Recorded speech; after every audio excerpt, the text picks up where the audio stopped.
Welcome to Quicky Review, where we get fast and dirty for 3 to 5 minutes. So let's just jump into it. Today we'll be talking about 3 out of 10, the world's first playable sitcom. Now you may be wondering if this is true, and let me tell you, I spent a solid minute looking it up, so I'm pretty sure it is true. Like Telltale Games, 3 out of 10 tells its story through episodes that focus on the current problem of the day.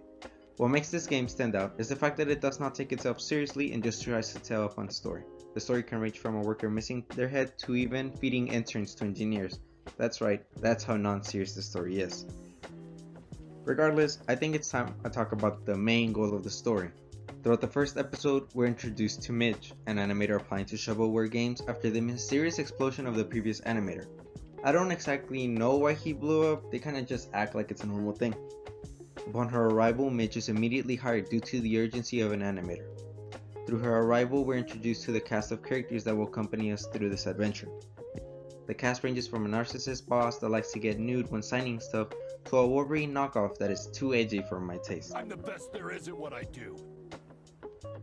Now, Midge's mission is pretty simple. Her job is to help in the development of surfing with sharks, an endless runner with an end. Then, wouldn't it just be called an end runner?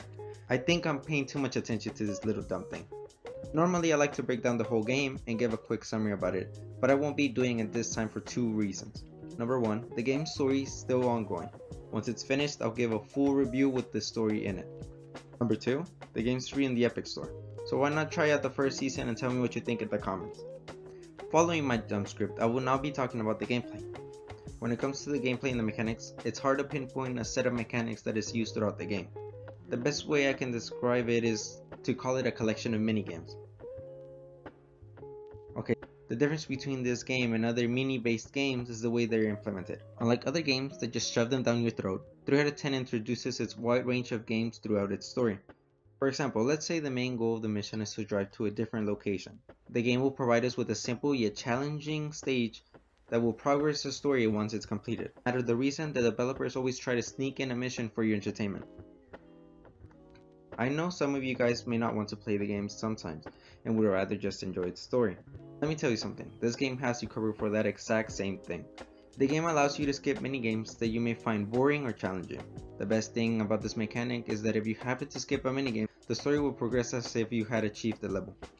Although I do not recommend it since the minigames are short and without them the episodes will be 10 minutes. This is your walkthrough, so do what you want. Overall, I rate this game 8 out of 10. It's short and easy to digest for any player looking to have a good experience without having to spend countless hours in it. Besides, it makes my job reviewing games a lot easier. The only complaints I have towards the game are not towards the story nor the gameplay, rather I just wish the episodes lasted a bit longer. Well, I never took my English class seriously enough to come up with a conclusion, so bye.